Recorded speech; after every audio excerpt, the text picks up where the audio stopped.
नमस्कार दोस्तों। आज हमारा सफर हमें इंडिया के दिल में ले जाएगा, ताजमहल की शान शौकत देखने।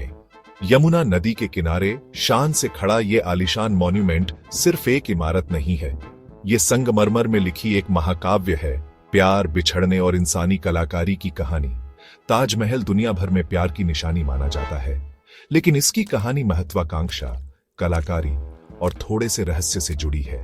सदियों से इसने दिलों को मोहा, कल्पनाओं को उड़ान और अनगिनत कहानियों को जन्म दिया है। मेरे साथ आइए ताज की दास्तान में इसके इतिहास को जानने, इसके राज खोलने और उस दर्द भरी प्रेम कहानी को फिर से जीने जिसने इसे बनवाया। लेकिन ताजमहल सिर्फ एक मॉन्यूमेंट नहीं है, यह समय में वापस जाने का एक सफर है, मुगल साम्राज्य की भव्यता की एक झलक। ताजमहल, जिसे अक्सर वक्त के गाल पर एक आंसू कहा जाता है, मुगल बादशाह शाहजहां ने अपनी प्यारी बेगम मुमताज महल की याद में बनवाया था। साल था 1637। बादशाह की सबसे प्यारी बेगम मुमताज महल ने अपने 14वें बच्चे को जन्म देने के बाद आखिरी सांस ली। अपनी बेगम को खोकर शाहजहां का दिल टूट गया। उन्होंने एक ऐसा मॉन्यूमेंट बनाने की कसम खाई जो उनके प्यार की तरह खूबसूरत और हमेशा के लिए रहे। इस तरह ताजमहल बनाने का सफर शुरू हुआ, एक ऐसा मॉन्यूमेंट जो मुमताज के लिए उनके प्यार को अमर कर देगा। ताज का निर्माण एक बहुत बड़ा काम था, जिसमें पूरे इंडिया और मध्य एशिया के 20,000 से ज्यादा कारीगर और मजदूर शामिल थे। बादशाह के सपने को हकीकत में बदलने में 2 दशक से ज्यादा का समय, बारीकी से प्लानिंग और बेजोड़ कारीगरी लगी। नतीजा, जैसा कि हम जानते हैं, एक ऐसी कलाकृति है जो दुनिया को अपनी अलौकिक सुंदरता से हैरान करती रहती है। शाहजहां और मुमताज महल की प्रेम कहानी एक किंवदंती है। ये एक ऐसी कहानी है जो पीढ़ी दर पीढ़ी चली आ रही है, दुनिया भर के लोगों की कल्पनाओं को मोह रही है।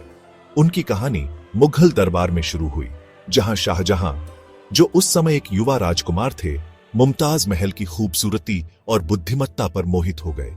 वो सिर्फ एक खूबसूरत चेहरा नहीं थी, वो अपनी तेज बुद्धि, दया और समझदारी के लिए जानी जाती थी।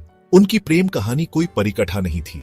उन्होंने अपनी चुनौतियों, दरबारी साजिशों और एक विशाल साम्राज्य पर राज करने के दबाव का सामना किया, लेकिन इन सब के बावजूद उनका रिश्ता अटूट रहा, उनके गहरे प्यार और एक दूसरे के प्रति सम्मान का प्रमाण।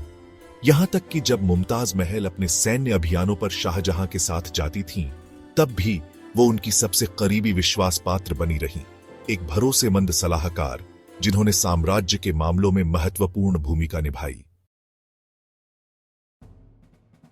मुमताज महल की मौत ने शाहजहां को पूरी तरह से तोड़ दिया। ऐसा कहा जाता है कि बादशाह गम में डूबे कई दिनों तक अपने कमरे से बाहर नहीं निकले, और जब वो आखिरकार बाहर आए तो उनके बाल बर्फ जैसे सफेद हो गए थे।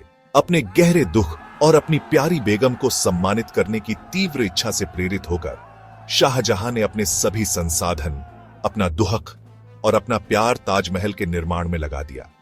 ताज सिर्फ एक मकबरा नहीं था, ये मुमताज की खूबसूरती, उनकी नजाकत और उनके साझा प्यार का प्रमाण था। और इसलिए यमुना के तट पर ताजमहल का निर्माण शुरू हुआ, एक ऐसा विशाल कार्य जिसे पूरा होने में 2 दशक से ज्यादा समय लगा।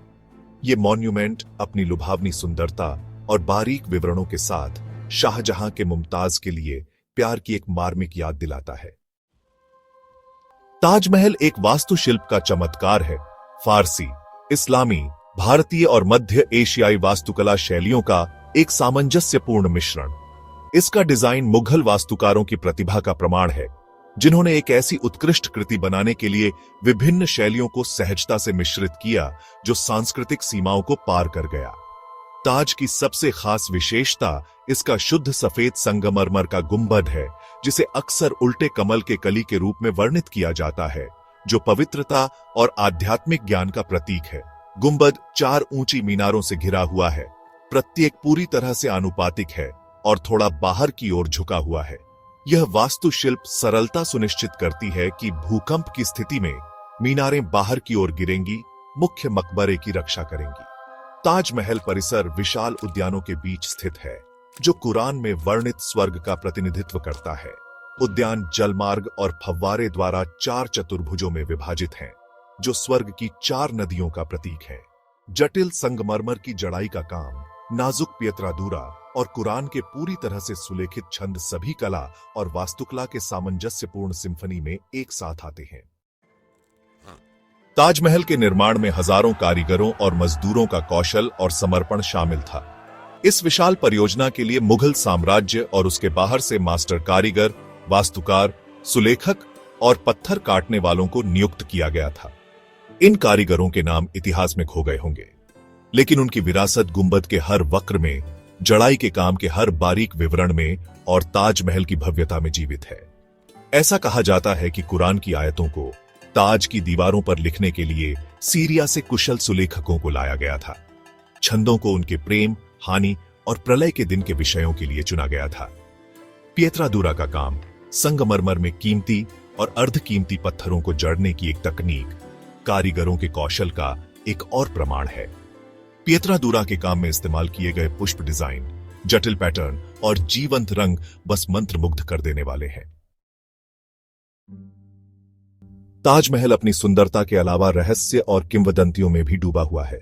ऐसी ही एक किंवदंती का दावा है कि शाहजहां ने ताज के पूरा होने के बाद मुख्य वास्तुकार और उसकी टीम के हाथों को काटने का आदेश दिया, ताकि यह सुनिश्चित हो सके कि वे फिर कभी इतनी सुंदर चीज न बना सकें। हालांकि इस भीषण कहानी का समर्थन करने के लिए कोई ऐतिहासिक प्रमाण नहीं है, यह ताज की अद्वितीय सुंदरता और इससे प्रेरित विस्मय पर प्रकाश डालता है। एक और किंवदंती ताजमहल के नीचे एक गुप्त कक्ष की बात करती है, जहां शाहजहां ने ताज की एक काले संगमरमर की प्रतिकृति को अपने मकबरे के रूप में बनाने की योजना बनाई थी। यह किंवदंती सदियों से अटकलों और आकर्षण को बढ़ावा देते हुए ताज के रहस्य को जोड़ती है। ये कहानियां सच हों या न हों, ये ताजमहल की पहले से ही मनोरम कहानी में एक और परत जोड़ देती है, जिससे यह और भी दिलचस्प हो जाती है। ताजमहल आज एक कालातीत विरासत, यूनेस्को की विश्व धरोहर स्थल और दुनिया के 7 अजूबों में से एक के रूप में खड़ा है। यह हर साल लाखों पर्यटकों को देखने और आश्चर्यचकित करता रहता है। ताज भारत की समृद्ध सांस्कृतिक विरासत का प्रतीक है और मुगल साम्राज्य के स्थापत्य कौशल का प्रमाण है। इसकी छवि दुनिया भर में तुरंत पहचानने योग्य है, जो प्रेम, हानि और स्थायी सुंदरता का एक शक्तिशाली प्रतीक है। लेकिन ताजमहल सिर्फ एक पर्यटक आकर्षण से कहीं अधिक है। यह एक जीवंत स्मारक है, सांत्वना और प्रेरणा चाहने वालों के लिए तीर्थ स्थान है। यह हमें मानव रचनात्मकता की शक्ति, प्रेम की स्थायी प्रकृति और हानि की अनिवार्यता की याद दिलाता है। आने वाली पीढ़ियों के लिए ताजमहल का संरक्षण एक सामूहिक जिम्मेदारी है। प्रदूषण, पर्यावरणीय क्षरण और पर्यटकों की भारी संख्या इसके संरक्षण के लिए महत्वपूर्ण चुनौतियां पेश करती है। प्रदूषण के स्तर को नियंत्रित करने, स्थायी पर्यटन को बढ़ावा देने और ताज की प्राचीन सुंदरता को बनाए रखने के लिए संरक्षण तकनीकों को लागू करने के प्रयास चल रहे हैं। ताज को प्रदूषण के हानिकारक प्रभावों से बचाने के लिए उठाए गए कुछ कदमों में बिजली के वाहनों का उपयोग और सख्त उत्सर्जन मानदंडों का कार्यान्वयन शामिल है। जैसे ही हम ताजमहल की सुंदरता पर अचंभित होते हैं, आइए हम इस स्थापत्य चमत्कार की रक्षा करने का भी संकल्प लें, यह सुनिश्चित करते हुए कि प्रेम, कला और इतिहास की इसकी विरासत आने वाली पीढ़ियों तक बनी रहे। ताजमहल अपनी कालातीत सुंदरता और गहरे प्रतीकवाद के साथ विस्मय और आश्चर्य को प्रेरित करता रहेगा। हमें प्रेम की शक्ति, कला की सुंदरता और मानव रचनात्मकता की स्थायी विरासत की याद दिलाता रहेगा।